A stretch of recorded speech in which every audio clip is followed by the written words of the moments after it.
Hey guys, you know the drill at this point. Brian here of ChannelBK. Thank you for tuning in and thank you for watching. I figured out the audio issue with the first one. It was because the Rode microphone I was using was the problem. Have not had any problems with it until this point, so I'm just using the camera audio and it sounded fine. So we're gonna go with that because, you know, it can't be a ChannelBK video without something fucking up. But today, past all that, we're here with another classic review of Bloc Party's debut album, Silent Alarm. Bloc Party is a well-known pop rock, indie rock, post-punk group from the UK. And before I actually get into this review, I noticed, ironically, while I was sort of listening to it and getting it ready for the review, that there was a whole nother track list on the iTunes version and included little thoughts from the re-release in the UK. I'm not going to be covering that version of it. I'm going to be covering the Wikipedia version, but at the same time, Little Thoughts is a good track. Just thought you guys should know. But anyways, now to be honest, I could kind of explain in depth why I chose this album for classic review, but at the end of the day, I just want to bluntly say that it's fucking awesome. I love it a bunch. I think it being a debut for a group, it's super strong, super solid. The songwriting's great. The instrumentation is fabulous. This was one of the major things I love so much about this record upon listening to it for the first time. It's just how rhythmic this whole entire album is, especially sort of the first couple tracks on here. And when Gordon was still on bass and Matt was still on drums in their original lineup, I think what the two of them bring to the table on this record is absolutely incredible. Some of the drum loops and beats and sounds on here are phenomenal. I love so much of the bass lines. Obviously, Russell on guitar is also fabulous on here. I think he has a lot of great solos on here, but also one of the major reasons why I think Bloc Party as a group has always stood out to me is because of Kele. I love his vocalization. Obviously, his songwriting is great and all that, but I just think he has such a distinct voice for sort of that realm of indie rock and dance rock and all of that, and I think just his vocal delivery and just his actual voice has such a unique place on all of this instrumentation. And that's sort of one of the major things about this album too, is when you look back at 2005 or around that time, all of sort of the indie rock acts that were coming out that were either in this style a little bit or not, something like, I don't know, the Arctic Monkeys or Arcade Fire or Franz Ferdinand, which is a little bit more dancey, or Phoenix, you sort of get this idea of all of these kind of groups either coming out from the UK or obviously the US in sort of that indie rock sphere. But what they were doing, Bloc Party, was again making it a little bit more dancey, making it a little bit more, you know, club infused. It's very interesting. It reminds me a lot more of sort of like an LCD sound system around that time. And I think in that sort of regard, that makes this record very important just for indie rock. And also Paul Epworth, who is sort of the glue behind this record as well, does a fabulous job. Obviously, he's a producer for acts like Glass Animals and Adele and many other people, and I think he does a fabulous job holding down this record as well. I think he really gets great punchy energy out of all this, and I think it just sounds super rhythmic and super dancey and fun, and it also has like a couple interesting elements too later on in the second half of the album. And another big thing about this record too is I think the song structures are very unique as well. A lot of these songs on here have sort of like a really built up verse and then it goes into another verse. Usually you would get a verse of something, it goes straight into the chorus, but no, a lot of these songs, Bloc Party has like a very interesting way of putting them together. I think a lot of the songs for the most part on here are very well crafted, and there's also some really interesting time signature changes too. Like something like Helicopter in the pre-chorus, it sort of has like a 4/4 time signature, and then that extra beat gets cut off or jumps back into it really quick. And this Modern Love also has kind of a different sort of time signature with it as well. And this is actually one of the songs I was talking to you guys about sort of like the difference that the first couple tracks bring and then stuff in the second half. This song is very playful, it's very cheery. Like I love just the playfulness of it, and I love the extra percussion that comes in during the second half with the bells. Kele's vocals are so great. I love the way he starts very kind of minimal and sort of reserved, and then he goes into his normal timbre throughout the rest of the track. And sort of that whole thing of in the hook is he sort of talking about this idea of love of like having to feel like you only love someone for buying them gifts, or is it sort of a double entendre about prostitution, or something that actually doesn't have to do with love at all, Pioneers, which is this very interesting track about diversity and sort of all the stuff going on in the world, and how with certain things getting put into the mix, things might be good or bad, but it all comes within time. The whole idea of trying to build for a better future and coming together throughout everyone's differences, I think it's a really great sentiment. But I just want to talk about the beginning run of this album, because honestly, the first couple tracks on here,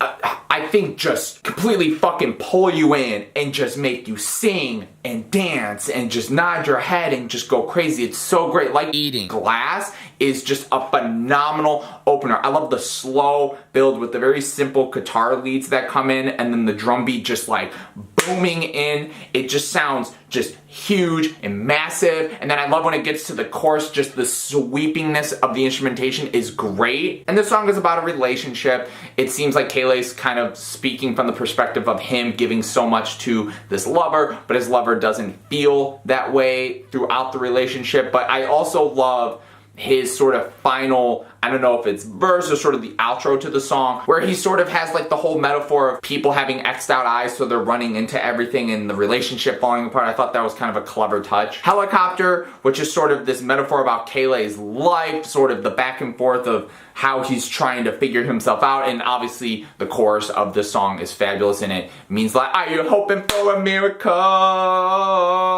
And then Positive Tension, which I read is basically Kaylee's observation into like sort of American Idol type shows, this idea of these kids like clamoring for fame with no real merit or anything, and just this idea of boredom and mediocrity. And this is again one of the more interesting put together songs. It's very heavy. I love the bridge breakdown at the end, the extra percussion at the end.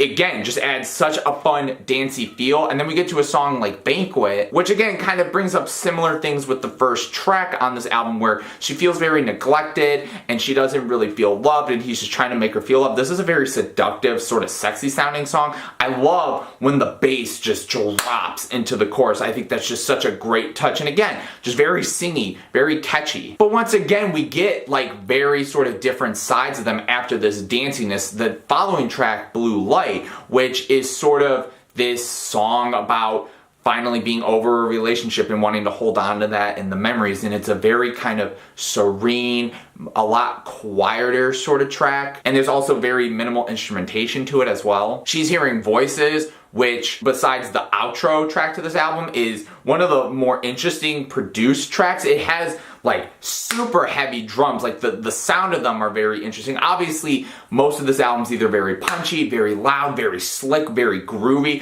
but this is one of those songs where it just felt dirty and just gross and nasty, and this kind of gave a different edge to the album. And also, as well as at the end, like the guitar distortion, there's a little bit on there, but again it adds a little bit flavor, because again for the rest of the album it's sort of this sweepingness to a lot of the instrumentation. And then something like So Here We Are, which has a very like dreamy, sort of serene kind of instrumental. And then we get to a song like the very end, Compliments, which is a song that kind of grew on me a lot. From what I can take from the lyrics, it sounds like it's sort of a monotonous sort of sounding song about being stuck in a rut and in sort of a, I guess, just kind of a schedule, not being able to break out of it. But it's very sludgy, it's eerie and haunting. This is, again, one of the few times that Kaylee does something with his vocals and his voice that are very just kind of just odd and creepy and distorted. It doesn't sound very rhythmic, obviously. It has more of like an 808 drum type feel. But again, at the end of the day, like a lot of these songs, like as a concept, there really is no concept. A lot of this just kind of comes down to little moments here and there about like relationships. There are some stuff about politics. There's stuff about Kaylee sort of looking at himself. The idea of, you know, again, routine, about like self-acceptance, all that sort of stuff. A song like Luno video is like the perfect example of that, where he like paints this picture of these people changing, for whether for people or for themselves or for society standards, and how he wants to go back to the way things were. I know it shows up in the lyrics too, where he's sort of saying like, you know, come back to me the way you were, come back to me the way you were when we were young. I think it's a very beautiful sentiment. But again, at the end of the day, like, I just think this album is driven by great songwriting, amazing vocal delivery, amazing vocals, and just outstanding production and instrumentation. Like, it just, the second it comes on, you're just hooked in, and I think everything about this album works so well for each other. It's been 13 years since this album came out, and I think it still holds up, and I think amongst sort of all of its contemporaries, I think it still holds up as a phenomenal album. And again, it just is an album that I keep coming back to. I think it just has song after song that I love listening to, and every song on here I feel like just feels different enough. It sucks you in with the danciness, and then it kind of evolves into something a lot more interesting too at certain points. But again, it gives you what you want, and I think it's fabulous. So if you guys have listened to this album, what you guys think of it, favorite tracks, all that, leave it in the comments below. If you haven't, please go listen to it. I beg you. It's fabulous. If you liked, please like and please subscribe for more classic reviews and other videos, all that shenanigans. We're going to be continuing with this, and we got the freaking volume working and everything's great, but or the audio, whatever. You know what? Thank you for tuning into ChannelBK, and thank you all so much for watching. I flipped it, but you know what? We're changing it up this time. Peace out, guys.